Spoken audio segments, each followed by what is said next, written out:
Depuis sa création en 1972, l'Organisation pour la mise en valeur du fleuve Sénégal contribue au développement des États membres, à savoir la Guinée, le Mali, la Mauritanie et le Sénégal.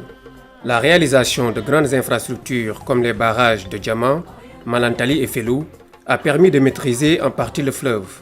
Désormais, l'eau est disponible pour satisfaire de nombreux besoins et produire de la richesse.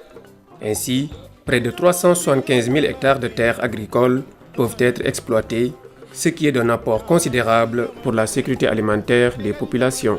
Autre impact de la disponibilité de l'eau douce, les localités riveraines, mais aussi les grandes agglomérations éloignées comme Nouakchott à 100%, Dakar à plus de 50% et Kaï à 100%, sont alimentées en eau potable à partir du fleuve Sénégal. L'avènement des barrages de Malantali et Fellou permet aussi à l'OMVS de fournir aux États une énergie propre et à bon marché.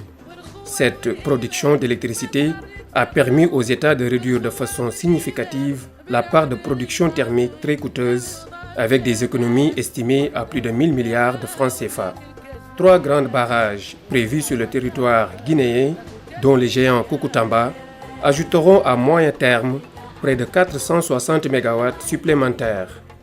Grâce à la gestion concertée du fleuve Sénégal par la Guinée, le Mali, la Mauritanie et le Sénégal, l'Organisation pour la mise en valeur du fleuve Sénégal est considérée comme un exemple réussi d'intégration.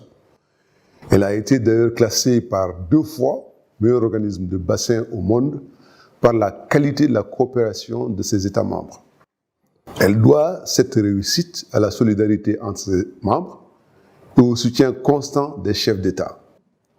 Aujourd'hui, l'Organisation pour la mise en valeur du fleuve Sénégal est en train de se réinventer pour conserver son leadership mondial et surtout continuer à être une organisation utile aux États membres. Bientôt, la navigation reprendra sur le fleuve Sénégal de Saint-Louis au Sénégal à Ambédédi au Mali, soit une distance de 905 km.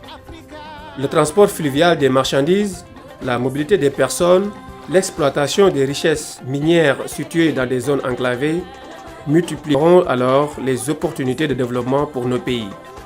S'ouvrira alors une nouvelle page économique, humaine et culturelle fondée sur le fleuve Sénégal. L'OMVS, un vrai outil d'intégration et de croissance.